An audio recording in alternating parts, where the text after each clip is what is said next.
Nossa aula de História desta semana, páginas 130 até a 135. Vamos falar sobre a ditadura militar e a volta da democracia, né? Então, são momentos pelos quais o Brasil passou, né? Formas de governo. Então, essa unidade vai falar sobre isso, entender a diferença entre democracia e autoritarismo, entender o contexto do golpe de 1964, conhecer as principais características do período da ditadura militar no Brasil, reconhecer a importância dos movimentos de resistência e compreender o processo de abertura política e redemocratização do Brasil. Então, democracia e autoritarismo. Por que só em uma democracia as pessoas podem adquirir cidadania e direitos? A democracia é uma forma de governo que procura garantir os direitos e as liberdades dos cidadãos. Essa forma de governo pode ser definida como o governo do povo, pelo povo e para o povo. É na democracia que a população pode se expressar, se organizar e participar do governo. Veja alguns exemplos de direitos garantidos pela democracia: direito a um julgamento justo e a não ser punido ou condenado sem razão, direito de reunir-se, organizar-se e protestar contra injustiças, direito a um trabalho digno, à educação e à saúde, direito à liberdade de expressão do pensamento. Nem sempre todos esses direitos são garantidos pelo Estado. Há países em que a sociedade precisou se organizar para conquistá-los. Em outros países, a democracia ainda precisa ser aperfeiçoada. O contrário da democracia é o autoritarismo, uma forma de governo em que os direitos e as liberdades dos cidadãos não são garantidos. Em um governo autoritário, o poder executivo controla os outros poderes, o legislativo e o judiciário. Há censura, a sociedade é proibida de se organizar para reivindicar direitos e aqueles que discordam do governo são perseguidos.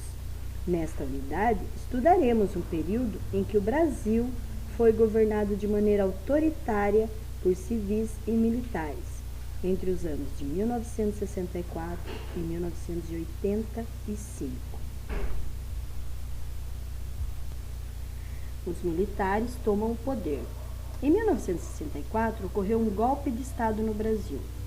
Um golpe de Estado acontece quando um governo legítimo, que já estava no poder, é derrubado por outro grupo. No caso dos acontecimentos de 1964, o golpe de Estado foi comandado por uma junta militar. Após o golpe, foi instituída uma ditadura no Brasil. Entre 1961 e 1964, o Brasil foi governado pelo presidente João Goulart. Seu governo foi marcado pela instabilidade política e econômica.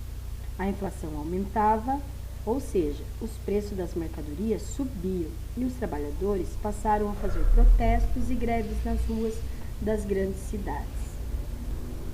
Em 15 de abril de 1964, o general Humberto de Alencar Castelo Branco assumiu o governo. A partir de então, os militares centralizaram o poder político em suas mãos. Em 1967, foi imposta uma nova Constituição, que confirmou e institucionalizou o regime militar.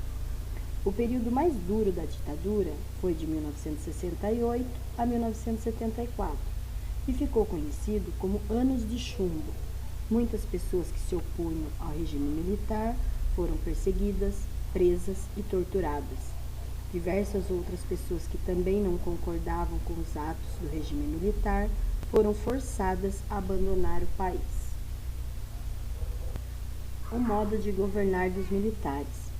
Os militares pretendiam transformar o Brasil em uma grande potência econômica. Por isso, abriram o país para os capitais estrangeiros e investiram em grandes projetos de infraestrutura, como a usina hidrelétrica de Itaipu e a rodovia transamazônica.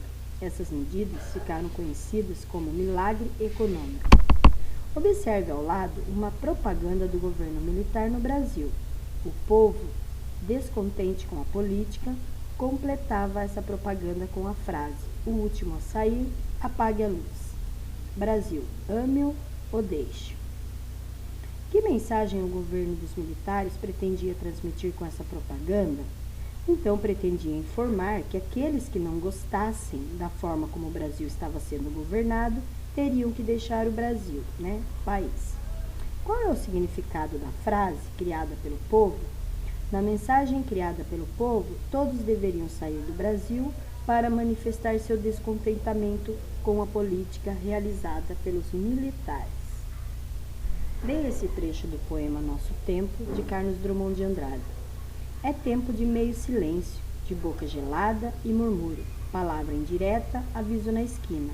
Tempo de 5 sentidos num só, o espião janta conosco. Qual é o alerta feito pelo poeta nesse trecho do poema, Então aí é uma resposta pessoal. O que você entendeu, desse poema, desse trecho?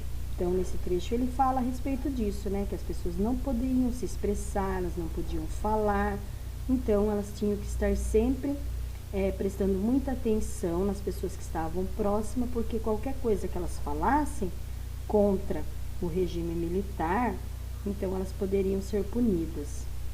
Observe a foto que mostra 2 artistas em uma manifestação de natureza política. Durante boa parte da ditadura militar, houve intensa censura aos meios de comunicação. Explica esse fato com base nas informações da foto e da legenda.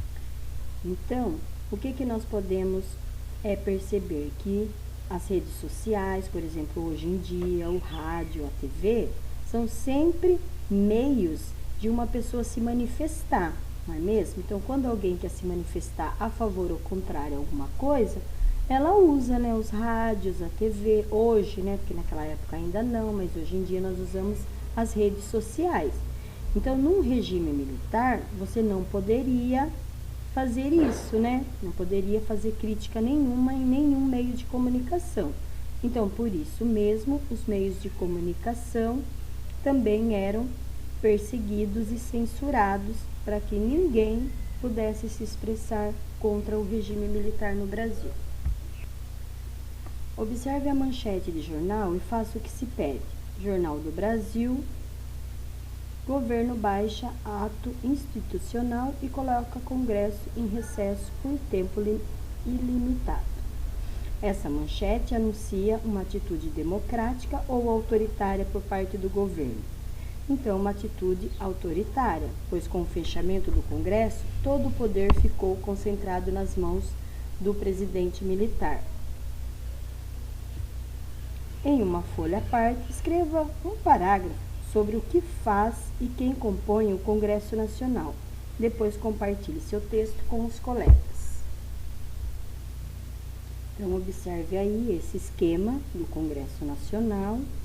E se você quiser pesquisar mais alguma coisa, você pode estar pesquisando e escrevendo no seu caderno de história. Essa foi a nossa aula de história desta semana.